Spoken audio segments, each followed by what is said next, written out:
জনজাতিদের উন্নয়নে বদ্ধপরিকর কেন্দ্র ও রাজ্য সরকার বিভিন্ন প্রকল্পের মাধ্যমে জনজাতিদের সাহায্য সহযোগিতা করা হচ্ছে।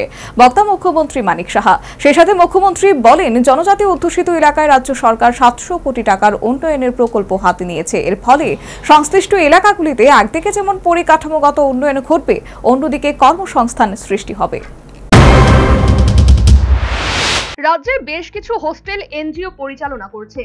এই সমস্ত হোস্টেলগুলিতে থেকে বিভিন্ন বয়সের ছাত্রছাত্রীরা পড়াশোনা করছে। রাজ্যের জনজাতীয় অংশের ছাত্রছাত্রীরাও সংশ্লিষ্ট হোস্টেলগুলিতে থেকে পড়াশোনার সুযোগ দিচ্ছে। এনজিও পরিচালিত হোস্টেলগুলির যে সমস্ত ছাত্রছাত্রীরা 2025 শিক্ষা বছরে দশম ও দ্বাদশ শ্রেণী থেকে কৃতিত্বের সাথে উত্তীর্ণ হয়েছে, সেই সমস্ত ছাত্রছাত্রীদের শনিবার রবীন্দ্র ভবনে সংবর্ধনা প্রদান করা হয়।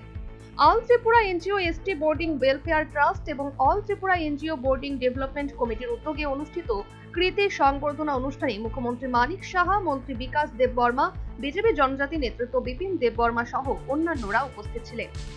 অনুষ্ঠানে বক্তব্য রাখতে গিয়ে মুখ্যমন্ত্রী মানিক সাহা বলেন, জনজাতিদের উন্নয়নে বদ্ধপরিকর কেন্দ্র ও রাজ্য সরকার। বিভিন্ন প্রকল্পের মাধ্যমে জনজাতিদের সাহায্য সহযোগিতা করা হচ্ছে। তার মধ্যে রেখেছি গত 15 নভেম্বর 2023 সালে আমি সেটা ঘোষণা দিয়েছিলাম। সেখানেও জনজাতি এলাকায় যাতে ডেভেলপমেন্ট হয় সেই কাজটা আমরা করছি। মুখ্যমন্ত্রী জনজাতি বিকাশ যোজনা, সেখানে আমরা 2023-24 এবং 2024-25 যে অর্থ বছর, সেখানে প্রায় 7,670 জন জনজাতিকে 25,000 টাকা করে আমরা আর্থিকভাবে সহায়তা করেছি। 2024-25 অর্থ বছর টিটিএডিসিকে অনেকে এটা নিয়ে বিভ্রান্ত করার চেষ্টা করে। আমরা টিটিএডিসিকে আমরা বলছি টিটিএডিসিকে ত্রিপুরার মধ্যে, স্টেটের মধ্যে, তো টিটিএডিসিকে আলাদাভাবে ভাবার কোনো বিষয় না। আমরা চাই সেখানেও তার ডেভেলপমেন্ট হবে এবং সেই অনুযায়ী আমরা যে বাজেট আমরা রেখেছি, তার 860 কোটি টাকা দিয়েছি এই 2025-26 অর্থ বছরে, তার থেকে বেশি দিয়েছি এবং অতিরিক্ত প্রায় 169 কোটি 82 লক্ষ টাকা এর মধ্যে আমরা টিটিএডিসিকে দিই। আর যে ট্রাইবাল যে সাপ্লাই, তার মধ্যেও প্রায় 6 থেকে 7,000 কোটি টাকা আমরা দিয়ে থাকি। বিভিন্ন রাস্তাঘাট যাই হয় ত্রিপুরাতে সবই কিন্তু টিটিএডিসির মাধ্যমেই হচ্ছে। সেই সাথে মুখ্যমন্ত্রী বলেন, জনজাতি অধ্যুষিত এলাকায় রাজ্য সরকার 700 কোটি টাকার উন্নয়ন প্রকল্প হাতে নিয়েছে। এর ফলে সংশ্লিষ্ট এলাকাগুলিতে একদিকে যেমন পরিকাঠামোগত উন্নয়ন ঘটবে, অন্যদিকে কর্মসংস্থান সৃষ্টি হবে।